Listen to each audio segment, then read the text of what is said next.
Hi friends, Deepa கார்த்திக்ல இன்னைக்கு கார்த்திக் தீபாவோட செம்ம என்டர்டெயின்மெண்ட்டாக இருந்தது. அதை இந்த வீடியோவில் ஃபுல்லாக பார்க்கலாம். வீடியோக்குள்ளே போகிறதுக்கு முன்னாடி மறக்காம நம்ம சேனலை சப்ஸ்கிரைப் பண்ணிருங்க, பெல் பட்டனை ஹிட் பண்ணிருங்க, லைக்கை தட்டி விட்டுருங்க. ஓகே, நம்ம வீடியோக்குள்ளே இப்போ போகலாம். அபிராமி சொல்கிறாங்க, பொண்ணு எல்லாத்துக்கும் பிடிச்சிருக்கா அப்படின்னு கேட்குறாங்க. ஃபர்ஸ்ட் மீனாட்சி சொல்லு அப்படின்னு சொல்கிறாங்க. மீனாட்சி, அத்தை எனக்கு ரொம்ப பிடிச்சிருக்கு அத்தை, நம்ம குடும்பத்துக்கு தகுந்த பொண்ணு அத்தை. ஐஷு, நீ சொல்லு, உனக்கு பொண்ணு பிடிச்சிருக்கா? இப்போ பிடிக்கலன்னு சொன்னால் வேண்டான்னு சொல்லவா போகிறேங்க? ஏன் அத்தை, எனக்கும் பொண்ணு பிடிச்சிருக்கு அப்படின்னு கவலையாக சொல்கிறாங்க. அடுத்து ஆனந்த கேட்குறாங்க. ஆனந்தம் பிடிச்சிருக்காம்மா அப்படின்னு சொல்றாங்க. அருண், உனக்கு பொண்ணு பிடிச்சிருக்கா? ஆமாம்மா, பொண்ணு ரொம்ப நல்ல பொண்ணா இருக்கு, நம்ம குடும்பத்துக்கு தகுந்த பொண்ணா இருக்குமா அப்படின்னு சொல்றாங்க. டே கார்த்திக், உனக்கு பொண்ணு பிடிச்சிருக்காடா?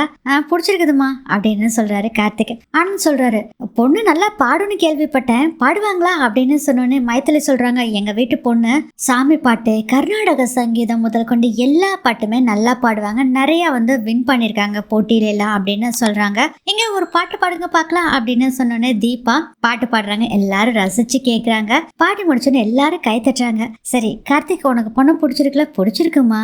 சரி, பொண்ணுக்கு மாப்பிள்ளை பிடிச்சிருக்கா அப்படின்னு கேட்கும் போதே, ஏய் சொல்லிடி, சபையில எல்லாத்துக்கும் முன்னாடி சொல்லு, மாப்பிள்ளையும் பொண்ணும் தனியா பேசுறோம் சொல்லிடி அப்படின்னு சொல்லி ரம்யா கிட்ட சொல்றாங்க தீபா. சொல்றேன் அப்படிங்கும் போது என்ன அங்க முணுமுணுப்பு அப்படின்னு கேக்குறாங்க அபிராமி. ரம்யா சொல்றாங்க, பொண்ணு மாப்பிள்ளை கிட்ட பேசணும்னு சொல்றாங்க அப்படிங்க. தாராளமா பேசட்டும் அப்படின்னு சொல்லும் போது, அது எப்படி பொண்ணு மாப்பிள்ளை கிட்ட பேச முடியும்? இப்பதானே பொண்ணு பார்க்க வந்திருக்கோம், அதெல்லாம் பேச முடியாது அப்படின்னு சொல்லி ஐஸ்வர்யா சொல்றாங்க. அட விடுங்க பேசிட்டு விடுங்க அப்படின்னு சொல்றாங்க எல்லாம். அப்புறம் அபிராமி போய் பேசு அப்படின்னு சொல்லி கார்த்திகிட்ட சொல்றாரு. ஓ, இது வேறையா அப்படின்னு சொல்லி கார்த்திக் சரிம்மா அப்படின்னு சொல்லிட்டு மாடியில போய் நிக்கிறாரு கார்த்திக். தீபாவும் வர்றாங்க. தீபா பார்த்தானே கெக்க புக்கேன்னு சிரிக்கிறாரு கார்த்திக். ஏங்க சார் சிரிக்கிறீங்க? பின்ன என்னங்க நீங்க, என்னங்க எங்கூட தனியா பேசணும்னு நினைக்கிறீங்க? பின்ன என்னங்க, நம்ம 2 பேரும் 1 வருஷமா தனியா பேசாமையா இருக்கோம், இப்ப போய் பொண்ணு மாப்பிள்ளையும் தனியா பேசணும்னு வேற சொல்றீங்க. சார் நீங்க அதெல்லாம் எதுவுமே கேட்க கூடாது, நான் கேட்கிற கேள்விக்கு மட்டும் நீங்க பதில் சொல்லணும். சரிங்க சொல்லுங்க அப்படிங்கிறாரு கார்த்திக். உங்க பேர் என்ன அப்படின்னு கேக்குறாங்க தீபா. ஏங்க என்னங்க அப்படின்னு சொல்லிட்டு இப்படி பின்னாடி திரும்பி பாக்குறாரு. என்னவா கேட்டீங்க?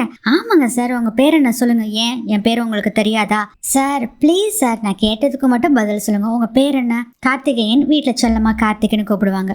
நீங்க என்ன படிச்சிருக்கீங்க சார்? நான் லண்டன் அட்மினிஸ்ட்ரேஷன் ஸ்கூல்ல MBA பண்ணிருக்கேன், இங்க பிசினஸ் பார்த்துட்டு இருக்கேன். சரிங்க, உங்க பேர் என்னங்க? என் பேரு தீபாங்க. சரி, நீங்க என்ன படிச்சிருக்கீங்க? இல்ல, இதுக்கு வேற கொஸ்டின் கேட்பீங்களா? சாய்ஸ் ஏதாச்சும் கொடுக்குறீங்களா? இல்ல அதுதான் கேட்பேன். ஓகேங்க, நான் +2 படிச்சிருக்கேன், ஆனா ஃபெயில், ஆனா 10th பாஸ் பண்ணிட்டேங்க. ஓ அப்படிங்களா, சரி வெரி குட் அப்படின்னு சொல்றாரு கார்த்திக். தீபா கேக்குறாங்க, ஏங்க உங்களுக்கு என்ன கலர் பிடிக்கும்? எனக்கு பிளாக் கலர் பிடிக்குங்க. நான் நல்லா சமைப்பேங்க, நல்லா பாடுவேன் அப்படின்னு வேற சொல்லிட்டு, உங்களுக்கு சிக்கன் பிரியாணி பிடிக்குமா மட்டன் பிரியாணி பிடிக்குமா? எனக்கு மட்டன் பிரியாணி தாங்க பிடிக்கும் அப்படின்னு சொல்றாரு கார்த்திக். ஐயோ, எனக்கும் மட்டன் பிரியாணி தானங்க பிடிக்கும், எனக்கும் பிளாக் கலர் தாங்க பிடிக்கும். ஏங்க இப்படி போங்காட்டோலாம் ஆடாதீங்க, சும்மா பொய் சொல்லிட்டு இருக்காதீங்க. சார் இல்ல சார், உங்களுக்கு பிடிச்சதான் சார் எனக்கும் பிடிக்கும் அப்படின்னு இவங்க பேசிட்டு இருக்கும் போதே கீழே காமிக்கிறாங்க.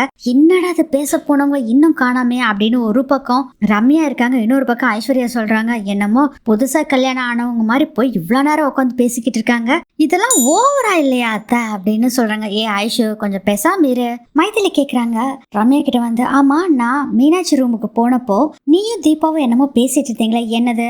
அத அவகிட்டே போய் கேளுங்க அப்படின்னு சொல்றாங்க. ரம்யா, நான் கேட்டுக்கிறேன்டி அப்படின்னு சொல்லிட்டு மைதிலி போய் நிக்கிறாங்க. அதுக்கப்புறம் கார்த்திக் கிட்ட தீபா கேக்குறாங்க, சார் எனக்கு உங்களை பிடிச்சிருக்கு, உங்களுக்கு என்ன பிடிச்சிருக்கா? சாரிங்க, நான் அம்மா கிட்ட தான் கேட்கணும். அம்மா ஓகே சொன்னா எனக்கு ஓகே.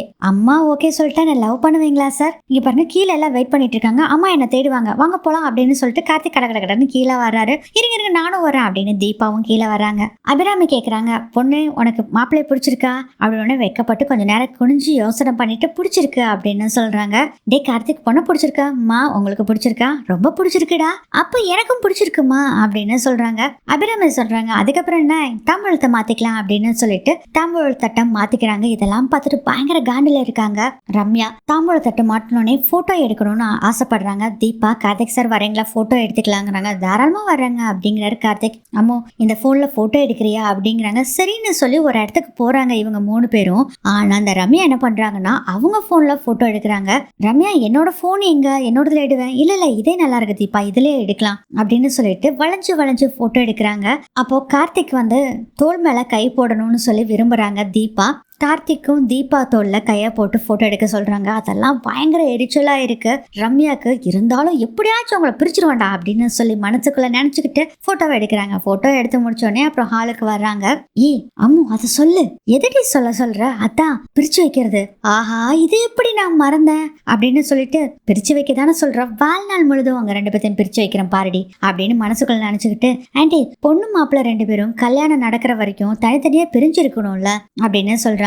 அதுக்கு மீனாட்சி மைத்திலி 2 பேருமே இல்ல வேண்டாம், அதெல்லாம் ஒண்ணு வேண்டாம், அவங்கவுங்க ரூம்ல இருக்கட்டும் அப்படின்னு சொல்றாங்க.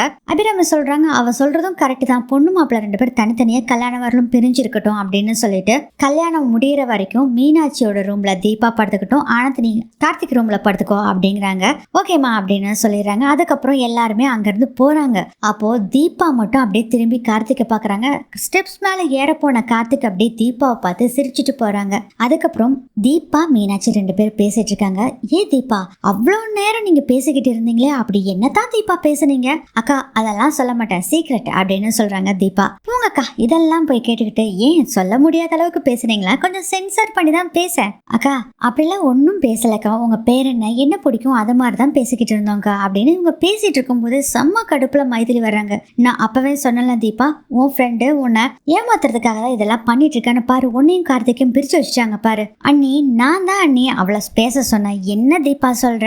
ஆமா அண்ணி, ஆக்சுவலா நேத்து நானும் அவரும் பேசிட்டு இருக்கப்போ என்னை எவ்வளவு லவ் பண்றீங்கன்னு கேட்டேன். அவர் சொன்னார் பொண்டாட்டியா எனக்கு ரொம்ப பிடிக்கும், ஆனா பட் லவ் எல்லாம் பண்ணல அப்படின்னு சொன்னாரு. அதனாலதான் இந்த பிளான பண்ணி நான் ரம்யா கிட்ட சொன்னேன். அதான் ரம்யா சொன்னா அண்ணி. அப்புறம் நானும் அவரும் பிரிஞ்சு இருந்தா தான் எங்க 2 பேத்துக்குள்ள இடையில இருக்க லவ் தெரியும், அப்புறம் பிரிஞ்சிருந்தா தானே அவரை லவ் பண்ண வைக்க முடியும் அப்படிங்கிற மாதிரி சொல்றாங்க. தீபா செம்மையா பிளான் போட்டிருக்கு தீபா, மாஸ்டர் மைண்ட் தான் போ அப்படின்னு மீனாட்சி சொல்றாங்க. என்னமோ பண்ணுங்க போங்க அப்படின்னு மயத்துல திட்டிட்டு இருக்காங்க. இது எல்லாத்தையும் கேட்டுட்டு இருக்காங்க ரம்யா. என்னவே காதல் தூதரா போ சொல்லிட்டு இருக்கீங்களா அப்படின்னு சொல்லுவாங்க. ஆக்சுவலா எதனால சொல்றாங்கன்னா மீனாட்சி சொல்லியிருப்பாங்க, ரம்யாவை காதல் தூதர் ஆக்கிட்ட போ அப்படின்னு சொல்லியிருப்பாங்க. அதை நினைச்சுக்கிட்டு இருடி உங்களை எல்லாத்தையும் வச்சு செய்யறோம் பாரு அப்படின்னு சொல்லிட்டு இருக்காங்க. இதோட இந்த எபிசோடு முடிஞ்சது.